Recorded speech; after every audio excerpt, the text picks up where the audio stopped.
Student, देखिए आज फिर मैं एक नया टॉपिक के साथ आप लोग के सामने आ गया। कौन सा टॉपिक है? आज देखिए वेक्टर की एडिशन के बारे में हम लोग बातें करेंगे। क्या बातें करने जा रहे हैं? Vector addition. यहाँ पे थोड़ा ध्यान देने वाली बातें हैं कि हम लोग एडिशन कैसे करते हैं, सब्ट्रैक्शन कैसे करते हैं, मल्टीप्लिकेशन कैसे करते हैं। तो आप लोग को मैं पहले ही बता रखा था कि देखिए इसमें क्या होता है कि इसमें आप डिवीजन नहीं कर सकते, इसका डिवाइड नहीं कर सकते। तो हम लोग तीन ही टाइप के चीजों को यहाँ पे पढ़ेंगे, जिसमें मैं आप लोग को बताया था कि देखिए फर्स्ट और सेकंड वेक्टर का 2 लेक्चर मैं दे चुका हूं, और जाकर जब तक आप दोनों लेक्चर को सेटिस्फाइड नहीं होंगे, समझेंगे नहीं, तब तक ये लेक्चर समझना थोड़ा मुश्किल होगा। ठीक है, तो थोड़ा ध्यान से समझने की जरूरत है, क्योंकि वेक्टर को नहीं समझ में आने का रीजन बस यही होता है कि बच्चे उसको समझने की कोशिश नहीं करते, यही रीजन है। तो थोड़ा ध्यान से समझिएगा तो आप लोग को पूरा का पूरा समझ में आएगा। क्या बोल रहे हैं हम? पूरा का पूरा समझ में आएगा। चलिए आइए देखते हैं हम लोग। देखिए वेक्टर एडिशन में हम लोग ट्रायंगल लॉ ऑफ एडिशन की बातें करेंगे, अब parallelogram law of addition vector की बातें होंगी।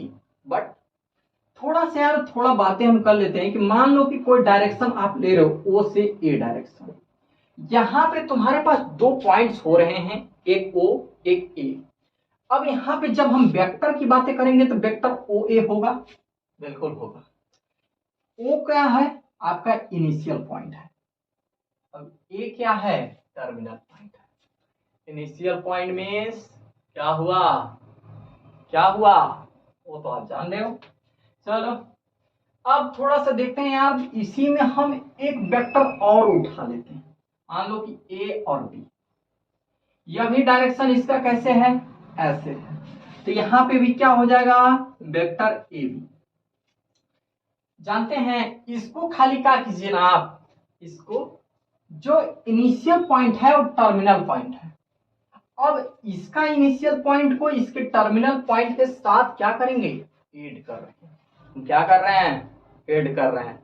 इसके इनिशियल पॉइंट को इसके टर्मिनल पॉइंट को इसके इनिशियल पॉइंट के साथ इसी तरह से ऐड होते हैं। थोड़ा ध्यान दीजिएगा, मैं बार बार इस बात को रिपीट कर रहा हूं कि थोड़ा सा भी बच्चे यहाँ पे मिस्टेक करते हैं तो यही कंफ्यूजन क्रिएट कर देता है, तुरंत गलत हो जाता है, तुरंत गलत हो जाता है यहाँ पे। तो जब हम क्या करेंगे, इसको इस तरह से आप ऐड कर दोगे तो यहाँ पे क्या हो जाएगा बाबू? क्या होगा? वेक्टर ए, मान लीजिए कि इसकी जो डिस्टेंस, मान लीजिए कि ये आपका वेक्टर ए है, तो ओ ए, और ये क्या हो जाएगा? Vector A B. अब मान लीजिए कि हम इसको इससे ऐसे मिला दें, सही से नहीं मिल रहा है क्या? देखिए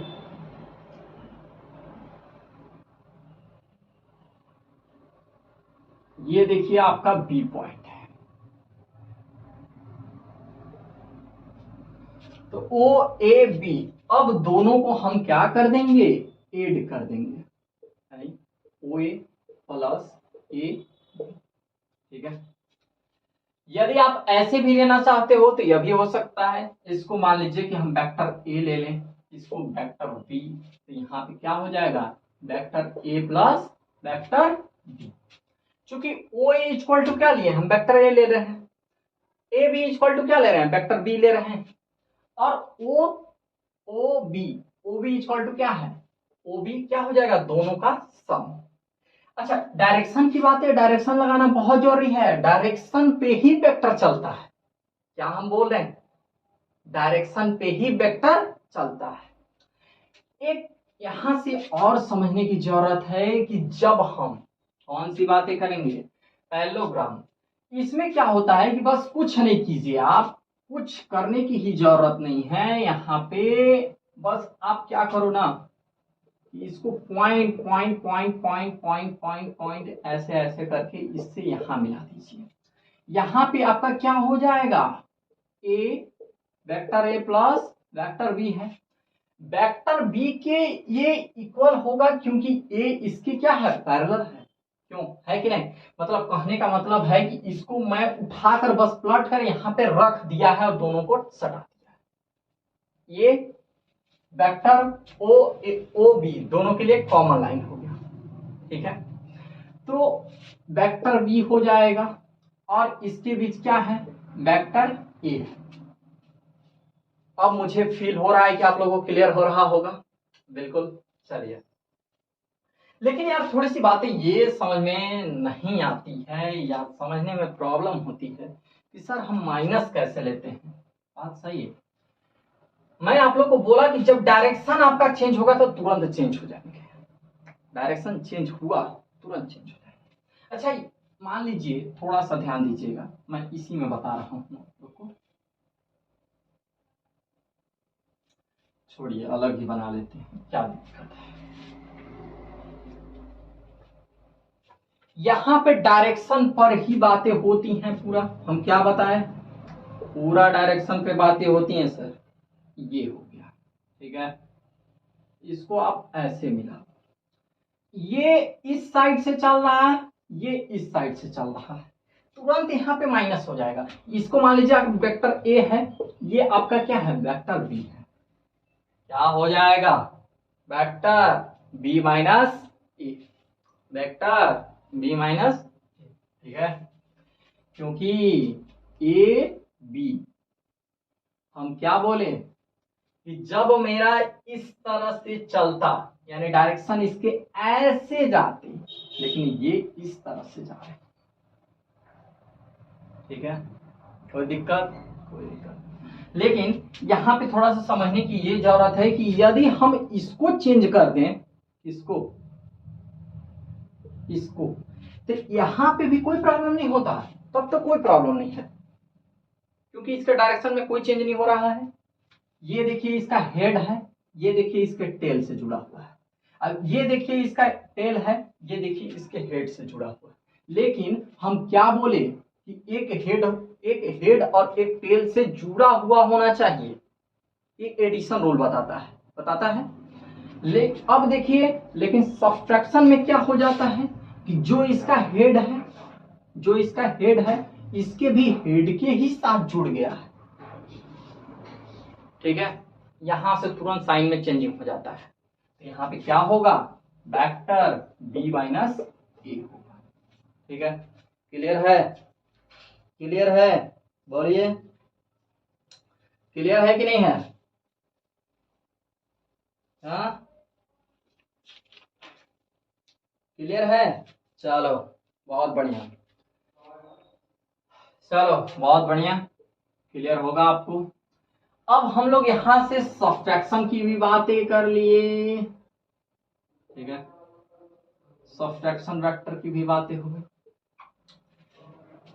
यार लेकिन थोड़ा सा यहाँ बातें एक चीज और आती है कि हम यूनिट वेक्टर कैसे फाइंड करते हैं, और यूनिट वेक्टर फाइंड करने कन्फर्म आता है रे, तो क्या होता है, वेक्टर ए कैप, इसको क्या पढ़ते हैं हम लोग, ए कैप, क्या पढ़ते हैं, ए कैप, यानी A cap equal to vector A modulus of vector A से जब डिवाइड कर दोगे तो तुम्हारा ए कैप आ जाएगा, यानी यूनिट वेक्टर इसी तरह से निकाला जाता है। कुछ समझ में आ रहा है, यूनिट वेक्टर निकालने की फार्मूला क्या होता है, तो यूनिट वेक्टर निकालने के लिए A cap equal to vector A divided by modulus of vector A.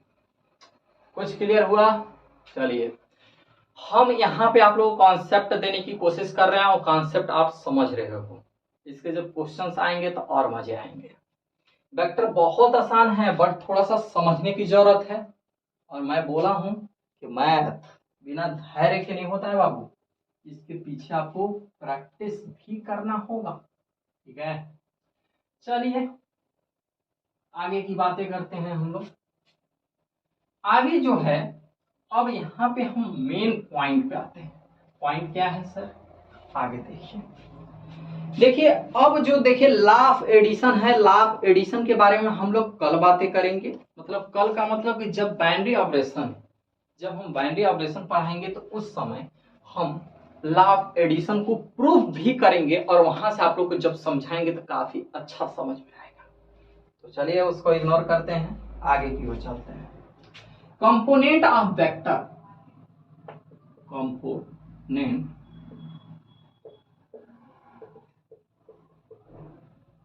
Vectors,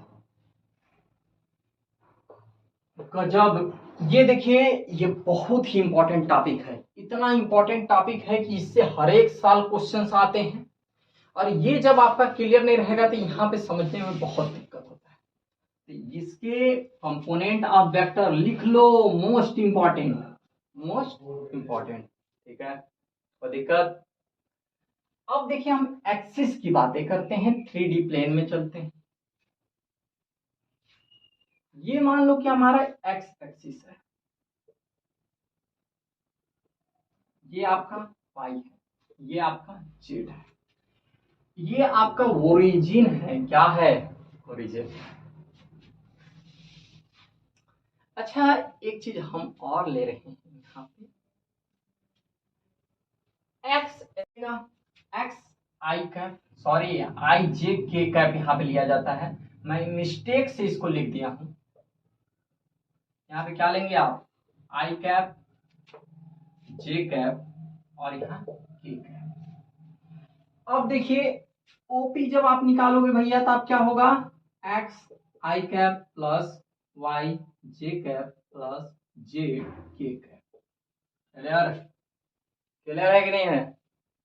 clear है? चलो, क्लियर है। यहाँ पे ओपी आ गया, लेकिन अब इसका हम मैग्नीट्यूड कैसे फाइंड करेंगे? मैग्नीट्यूड फाइंड करने के लिए क्या फार्मूला होता है? ओ पी रूट में x square y square z square. मुझे लगता है कि अब क्लियर हो गया होगा। बिल्कुल क्लियर है।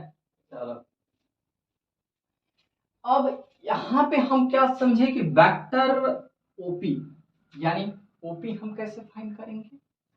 तो x I cap x axis के सापेक्ष जो यूनिट वेक्टर ले रहे हैं, हम आई कैप ले रहे हैं, वाई वेक्टर के सापेक्ष यूनिट वेक्टर जो ले रहे हैं जे कैप ले रहे हैं, और जेड एक्सिस के सापेक्ष जो यूनिट वेक्टर ले रहे हैं वो जेड है, जे कैप ले रहे हैं, आई जे के कैप ले रहे हैं। अब हम पॉइंट यहाँ पे क्या लगाते हैं? ए एक्स वाई जेड। यहाँ पे यदि आप कंफ्यूज हो रहे हो तो कंफ्यूज होने की जरूरत नहीं है। जब यहाँ पे एक पॉइंट से और समझ लीजिए और कंफ्यूजन क्लियर हो जाएगा आप लोग को। यदि मान लीजिए कि एक्स वाई जेड से आपको समझ में नहीं आ रहा है, ए बी सी लेकर देखते हैं, आएगा क्यों नहीं ना। यहाँ पे पॉइंट ले लो भाई, ए बी सी, तब क्या होगा? ओपी, ओपी साहब आएंगे, क्या आएंगे? A I cap plus B J cap plus C K cap. और यदि हम इसी का मैग्नीट्यूड निकालेंगे तो क्या आएगा? A square plus B square plus C square. ठीक है, कोई दिक्कत? चलो, इतना क्लियर है। जब इतना कॉन्सेप्ट आपको क्लियर है तो कोई दिक्कत नहीं है। अब आते हैं हम लोग एडिशन पे। देखिए, एडिशन निकालने की सबसे बहुत इंपॉर्टेंट बात है, यहाँ पे दो चीजें को हम ले रहे हैं और आप लोग को समझाने की कोशिश कर रहे हैं कि एडिशन कैसे करते हैं।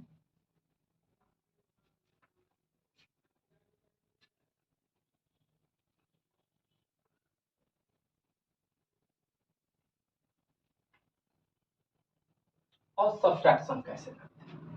मान लीजिए कि आपके पास कोई भी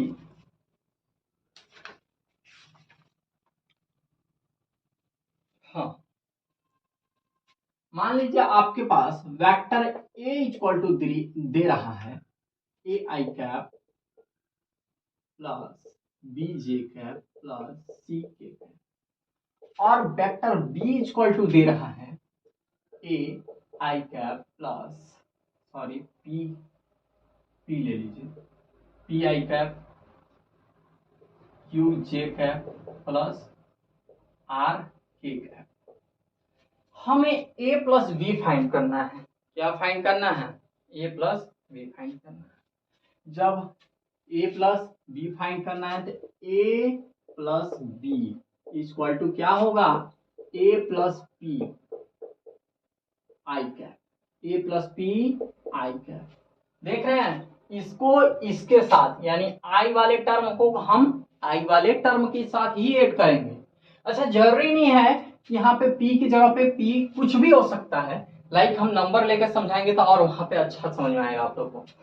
तो देखिए आगे, जब b plus q J cap plus c plus are के कैप, ठीक है, ये तरह आपको एडिशन करने के रूल, हम एडिशन कैसे करते हैं जब इसके बेस्ट हम लोग क्वेश्चन करेंगे। तो आइए देखते हैं, जब इसके बेस्ट पे हम लोग क्वेश्चन करेंगे जो कि नेक्स्ट लेक्चर में करेंगे, अभी नहीं, नेक्स्ट लेक्चर में। देखिए इसका सेंस यहाँ से हम बस थोड़ा सा बेसिक कॉन्सेप्ट आप लोग को दिए हैं कि जब हम के कैप वाला को कर रहे हैं तो के कैप के साथ ही ऐड करेंगे, और जे कैप वाला को ऐड कर रहे हैं तो जे कैप के साथ ही ऐड करेंगे, चाहे इसमें कुछ भी हो सकते हैं। लाइक आप नंबर भी ले लो तो कभी कभी जीरो हो जाता है, तो जीरो हो जाता है तो वहां पे उसको इक्वल यहाँ पे जीरो लिया जाता है, तो उस टाइप के भी क्वेश्चंस रहेंगे। तो चलिए हम लोग मिलते हैं फिर नेक्स्ट क्लास में, और नेक्स्ट क्लास में मिलने के बाद इसको क्या कीजिएगा, प्रैक्टिस कीजिएगा। फैक्टर का मैं बस 5 से 7 दिनों के अंदर कंप्लीट आप लोग को वीडियो मिल जाएगा, कोई उसमें शक नहीं है रे। आगे फिर मिलते हैं हम लोग नेक्स्ट क्लास।